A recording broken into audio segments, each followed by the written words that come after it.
Zee 24 तास एक पाऊल पुढे.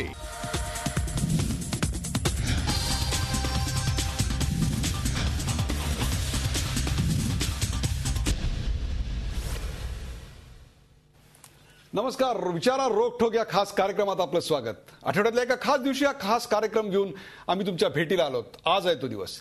रोखोकच्या माध्यमातून आम्ही राजकीय, सामाजिक, शैक्षणिक, सांस्कृतिक अशा सगळ्याच विषयांना हात घालत असतो आणि तुमच्या समस्यांना वाचा फोडत असतो. विचारा रोखोक या कार्यक्रमाच्या माध्यमातून आम्ही थेट तुम्हालाच या कार्यक्रमात सहभागी करून घेणार आहोत. तुम्हाला पडणारे प्रश्न, तुमची मतं, तुमचे जाब तुम्ही थेट या कार्यक्रमात सहभागी होणाऱ्या मान्यवरांना विचारू शकता आणि तुमच्या प्रश्नांचं आणि शंकांचं समाधान करून घेऊ शकता. आमचा टोल फ्री क्रमांक आहे 1800-22-1010.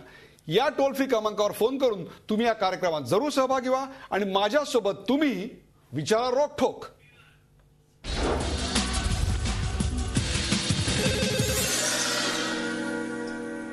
गेल्या 3 दिवसापासून आश्चर्य, संताप आणि चिंता या तिन्ही भावना ज्या घटनेमुळे उफाळून येत आहेत त्या घटनेविषयी आणि त्यानिमित्तानं निर्माण झालेल्या अनेक प्रश्नांविषयी आज आपण चर्चा करणार आहोत.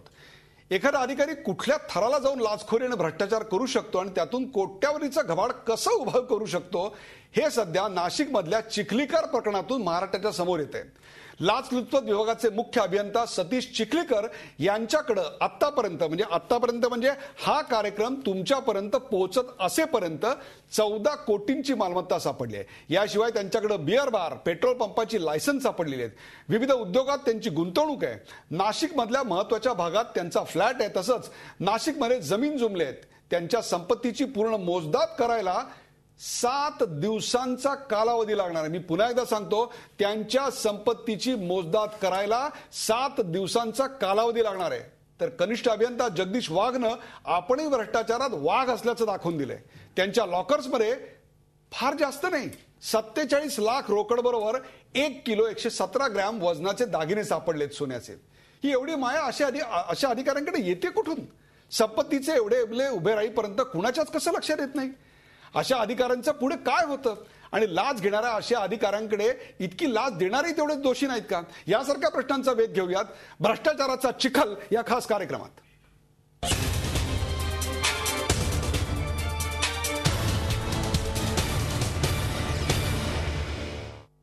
भ्रष्टाचाराचा चिखल या खास कार्यक्रमात पुन्हा एकदा आपलं स्वागत. आज या कार्यक्रमात माझ्यासोबत आपल्या बरोबर असतील अरविंद इनामदार. अरविंद इनामदार हे माजी पोलीस महासंचालक आहेत. ते आपल्यासोबत आहेत. आपल्यासोबत आहेत डॉक्टर विश्वंभर चौधरी, आमच्या पुण्यातल्या स्टुडिओतून आहेत. डॉक्टर विश्वंभर चौधरी सामाजिक कार्यकर्ते. आजचा आपला रोखोक प्रश्न काय तो पाहूया आणि मग कार्यक्रमात सुरुवात करूया. आजचा रोखोक प्रश्न आहे, सरसकट सर्वच अधिकाऱ्यांची चौकशी व्हावी का? सरसकट सर्वच अधिकाऱ्यांची चौकशी व्हावी का? रोखोक कार्यक्रमात आपलं मत मांडण्यासाठी www.facebook/Zee24 लाईक करा किंवा 24tas.com वर लॉग इन करा. कार्यक्रमाला सुरुवात करताना या चिखलीकरांच्या संपत्तीचं आतापर्यंत हाती आलेलं जे विवरण आहे ते मी तुमच्या समोर मांडतो ग्राफिक्सच्या माध्यमातून. म्हणजे तुमच्या लक्षात येईल की सतीश चिखलीकरांची आतापर्यंत सापडलेली संपत्ती किती आहे. एकूण 26 ठिकाणी मालमत्ता असल्याचं निष्पन्न झाले.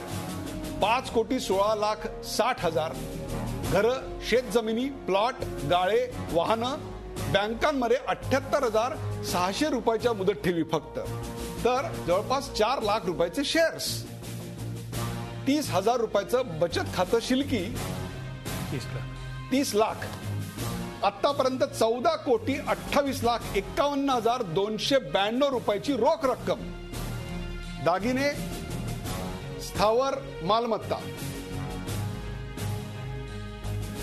आता आपण बघूया त्यांचे जे कनिष्ठ अभियंता होते वाघ, त्या वाघांकडे काय संपत्ती सापडली. बघा आपण ग्राफिक्सच्या माध्यमातून.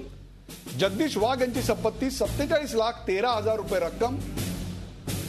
ही लक्षात ठेवा, एका कनिष्ठ अभियंत्याकडे सापडलेली रक्कम आहे.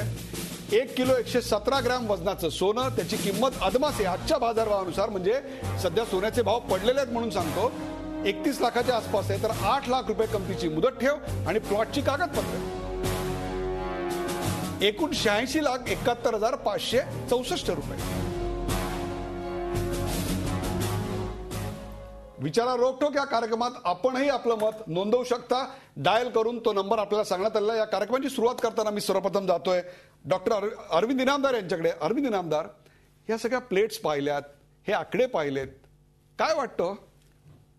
तुम्ही जसं मला मागाशी म्हणालात ते आश्चर्य वाटतं, त्याच्यानंतर भयंकर राग येतो, मला चीड येते, पण त्याचबरोबर असं वाटायला लागतं कारण इतकं पाहिल्यानंतर की जर एखाद्या मध्यम शिखरावरती जर एवढं बर्फ असेल तर उंच उंच शिखरावरती किती बर्फ असलं पाहिजे, हा खरं म्हणजे माझ्या मनात प्रश्न येतो. तुम्हाला सांगतो की हे एक इंजिनियर आहेत, काय सुपरिटेंडिंग इंजिनियर आहेत, आपण मला सांगितलं जर एसीकडे जर एवढे पैसे असू शकतात तर आपण फक्त कल्पना करा की ह्याच्यापेक्षा वरिष्ठांच्याकडे काय काय असेल मग, कारण हा सर्वसाधारण माणसाला प्रश्न पडणारच आहे.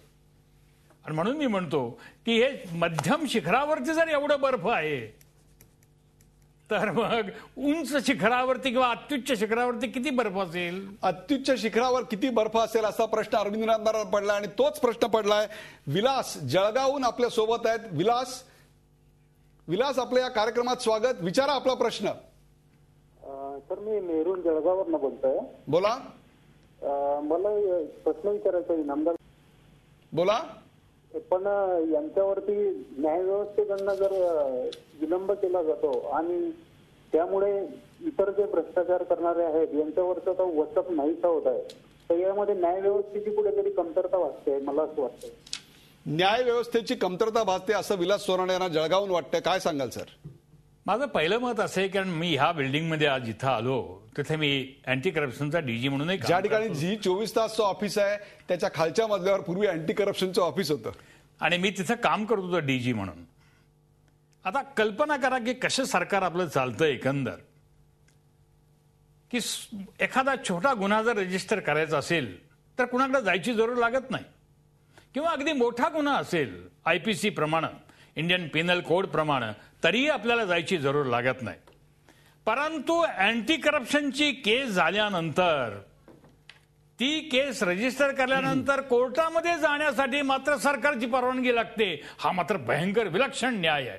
आणि अशा केसेस मग 8-8, 10-10, 12-12 वर्षे पेंडिंग राहतात, तुम्हाला सांगतो.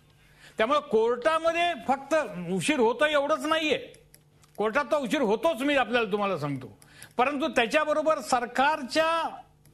सरकारची यंत्रणा आहे की ज्याने ताबडतोब त्याच्यावरती कार्यवाही केली पाहिजे, ते होत नाहीये. आणि आत्ता मी असं ऐकलंय की 3 ते 6 महिन्यामध्ये या केसेसची परवानगी द्यायला पाहिजे. खरं म्हणजे सरकारकडे जायची जरूरच काय आहे? जर खोटी केली, अँटी करप्शननं जर खोटी केस केली तर त्यांच्यावरतीच खटला घालता येईल, त्यांच्यावरती सुद्धा अब्रू नुकसानीचा खटला करता येईल ना. पण बरोबर आहे. आता जे सर म्हणतायत त्याची एक आकडेवारी माझ्याकडे आहे की किती लोक, किती सरकारी अधिकारी अशा प्रकरणात सापडतात, त्यांची किती लोकांची चौकशी होते, किती दोषी होतात, त्यातले किती निर्दोषी होतात, ही सगळी आकडेवारी आहे. या कार्यक्रमाच्या एकूणच ओघात मी सगळी आकडेवारी आपल्यासमोर सांगणार आहे. पण आता तर मी विश्वंभर चौधरी यांच्याकडे. विश्वंभर चौधरी, आपली पहिली प्रतिक्रिया काय? हे एवढे आकडे आयुष्यात आपण कधी एका कनिष्ठ इंजिनियरकडे आणि सुपरिटेंडेंट इंजिनियरकडे पाहिले होते का? ही एवढे पैसे एखाद्या इंजिनियरला का गोळा करावे लागतात? काही त्याला वरती द्यायचे असतात, कुठलं वरचं पद पाहिजे असतं? PWD खात्यामध्ये सचिव पद रिकामं होतं, याच्याशी काही याचा संबंध आहे असं वाटतंय का? हो, नक्की संबंध आहे. आणि मला असं वाटतं की या सगळ्यांचा आपल्या सिस्टीमशी एक मोठा संबंध आहे. सिस्टीम अशी आहे की ती करप्शनला पुढावाच देते, करप्शन कमी करण्यापेक्षा. मी आपल्याला सांगेन की आता ह्या इंजिनियरकडे जे आले ना 14 कोटी, मला आश्चर्य वाटलेलं नाही उदयजी, मी अजिबात आश्चर्य करत. मला माहिती आहे की ही कदाचित 20%च रक्कम आहे जी आज समोर आली असेल. त्याच्या आधी बेनामी इतरांच्या नावाने शेती घेतलेल्या मराठवाडा, विदर्भ, कोकणामध्ये, पश्चिम महाराष्ट्रामध्ये 4ही भागांमध्ये गेल्या 10 वर्षात शेती कोणी घेतली याचा सर्वे केला आपण, तर मला वाटतं हे हिमनगाचं एक टोक सुद्धा नाही असं आपल्याला वाटेल. म्हणजे एक मिनिट विश्वंभर, हे इतकं इंटरेस्टिंग आहे. एकीकडे मागच्या 10 वर्षामध्ये 10 लाख लोकांनी, शेतमजुरांनी शेती सोडली कारण त्यात काही मिळत नाही, आणि इकडे मात्र हे शेतीत पैसे गुंतवत आहेत. बोला. नक्की सगळ्यांचे मावस भाऊ, मामे भाऊ, कोणाकोणाच्या नावाने नसेल तर कुत्र्या मांजराच्या नावाने जमिनी आहेत. मी आपल्याला सांगतो, शेकडो एकरच्या जमिनी आहेत याच्यावरती. आणि हे वर बसणाऱ्यांना सगळं पद्धतशीर माहिती आहे पण अधिकाऱ्यांच्या शेकडो एकरच्या जमिनी त्यांना वाचवायच्या नाहीत, कारण ते त्यांचे जे कंट्रोलर आहेत, राजकीय नेते, मंत्री, त्यांच्या हजारो एकर जमिनी आहेत. तर ही सगळी चेन आहे, ही सगळी साखळी आहे, हे गुन्हेगारांची साखळी आहे. आता आपण असं समजायचं का की आता पीडब्ल्यूडीतला हा भ्रष्टाचार हा छगन भुजबळ यांना माहिती नाही असं आपण समजायचं का? टेंडर्स कसे निघतात, करोडोनी टेंडर्सचं काय होतं, आणि आपण जे म्हणालात पहिल्यांदा की हा पैसा देतो कोण, तो दोषी नाही का? तर आपण एक लक्षात घेतलं पाहिजे, पैसा दोन प्रकारे येतो. जो साधा पोलीस लाच घेत असेल रस्त्यावरती, तो थेट नागरिकांकडून घेतो. आणि जे असे मोठे चोर आहेत ते मंत्रालयातल्या पुढाकारांनी, मंत्रालयातल्या पोषक वातावरणामुळे त्यांना जे दिलेलं आहे त्याच्यामुळं ते कॉन्ट्रॅक्टर्स कडून घेतात. हे अधिकारी कॉन्ट्रॅक्टर कोणाकडून देतो? त्याला काही नाही, हलवायच्या घरावर तुळशीपत्र आहे त्याचं, त्याला काय हापापाचा माल गपापाला, तो जास्त पैसे लावून आणखी उकळतो. हे पैसे थेट आपल्या खिशातून जातात. एक प्रकारे हा अप्रत्यक्षपणे नाही, प्रत्यक्षपणेच हा खर्च जनतेच्या पैशातून जातो, टॅक्स पेयरच्या पैशातून जातो. मला असं वाटतं की एक याचिका अशी यावी ज्याच्यामध्ये कोर्टाला ही विनंती करावी की मी मागोमाग भरलेल्या टॅक्सचं काय झालं, त्याचे किती घोटाळे झाले. सरकारी यंत्रणा सांगते सीएजी घोटाळा झाला, त्या अर्थी घोटाळा होत असताना मी यापुढे टॅक्स भरू नये अशी इम्युनिटी न्यायालयाने मला द्यावी, कारण माझ्या पूर्ण दिलेल्या टॅक्सचा हिशोब येईपर्यंत मी पुन्हा टॅक्स देणं नैसर्गिक न्यायाला धरून नाही. अशी जर याचिका झाली तर मला वाटतं की सरकार, केंद्र सरकार अक्षरशः रडेल, राज्य सरकार. पण आता हे या देशात होईल, न्यायव्यवस्था हे स्वीकारेल, हे सगळे प्रश्न आहेत. परंतु मी एक सांगतो, 14 कोटी ही फार छोटी रक्कम आहे. जर खरंच संशोधन केलं तर ही पॅरलल इकॉनॉमी ही मूळ इकॉनॉमीपेक्षा फार मोठी आहे. बरोबर आहे तुमचं. 14 कोटी रुपये विश्वंभरजी, 14 कोटी रुपये हे आतापर्यंत हाताशी आले आहेत. किमान 7 दिवस लागतील अशा प्रकारचं वक्तव्य अधिकाऱ्यांनी केलेलं आहे. आपल्यासोबत आहेत अजय सोनावणे. अजय सोनावणे आहेत नाशिकहून, म्हणजे चिखलीकरांच्या गावातूनच आहेत. अजय सोनावणे बोला. नमस्कार सर, स्वागत आपलं. हा, इनामदार सरांना प्रश्न विचारायचा आहे. हा बोला. की आपल्या आवडत्या कुसुमाग्रजांच्या गावात असे चिखलाचे सडे जे पडलेत ते ऐकून आम्हाला अत्यंत वाईट वाटतं आहे. मला असं म्हणायचं होतं की आता काही दिवसांनी महाशय जामीनदार नेहमीप्रमाणे सुटणार आणि ही जी संपत्ती आहे बेनामी किंवा जी त्यांच्या नावाची, ही जप्त होऊ शकते का? कारण जर जप्त झाली नाही संपत्ती, जामीनदार सुटले की परत ती आणि त्यांच्या 10 पिढ्या उपभोग घ्यायला मोकळ्या. आणि जे आम्ही प्रामाणिक, मी सुद्धा स्वतः एक सरकारी कर्मचारी आहे, प्रामाणिक, मला अभिमान वाटतो सांगायला, इनामदार सरांचा मी फॉलोअर आहे. तर अशा लोकांनी मग जर असं होत असेल तर मग त्या शिक्षा जर झाली नाही कडक, या लोकांना कडक शिक्षा पण व्हायला पाहिजे आणि संपत्ती पण जप्त व्हायला पाहिजे, अशी काही प्रोव्हिजन आहे का? तरच हे सगळं होऊ शकेल, नाही तर नुसतं आपण चर्चा करत राहू, दाखवत राहू, 2-4 दिवसांनी सगळं विसरून जाऊ. धन्यवाद सर. बरोबर आहे अजय सोनावणे, तुम्ही जे आता सांगितलं त्याला पुष्ट्यर्थ फक्त माझ्याकडे काय आकडेवारी जी मगाशी मी बोललेलो होतो ती आकडेवारी सांगतो. 2008 साली किती गुन्ह्यात सरकारी अधिकाऱ्यांना शिक्षा झाली, लाचलुचपत प्रतिबंधक विभाग महाराष्ट्र यांची ही आकडेवारी माझ्याकडे आहे. 2008 साली 24%, 2009 साली फक्त 23%, 2010 साली 19%, 2011 साली 23%, 2012 साली 24%, तर 2013 साली आतापर्यंत फक्त 22% लोकांना शिक्षा होऊ शकलेली आहे. सर बोला. हा प्रश्न मला चांगला विचारला त्यांनी, आणि त्यांनी खरं म्हणजे बरं का माझ्या हृदयालाच हात घातला, कारण कुसुमाग्रजांबद्दल माझ्या मनात अतिशय पवित्र भावना आहे.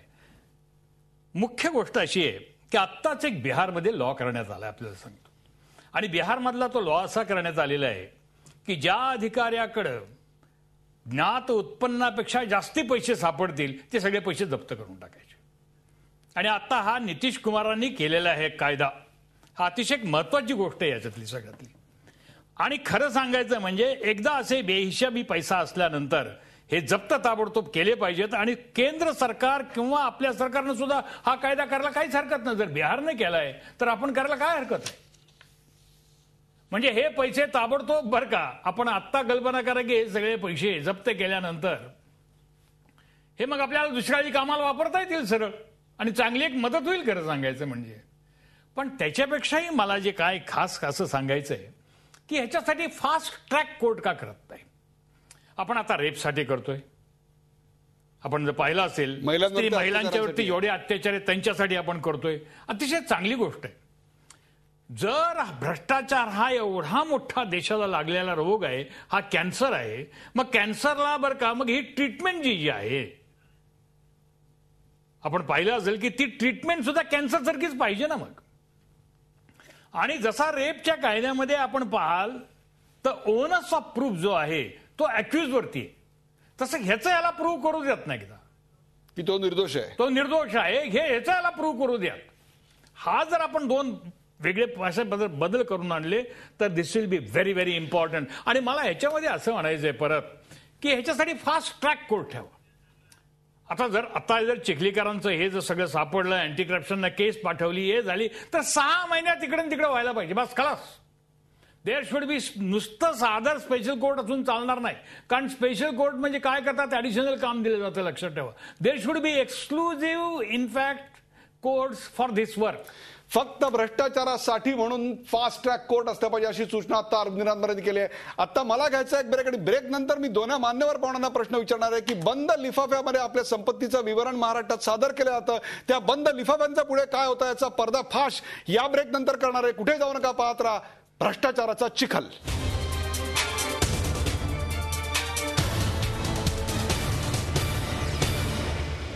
झी 24 तास एक पाऊल पुढे.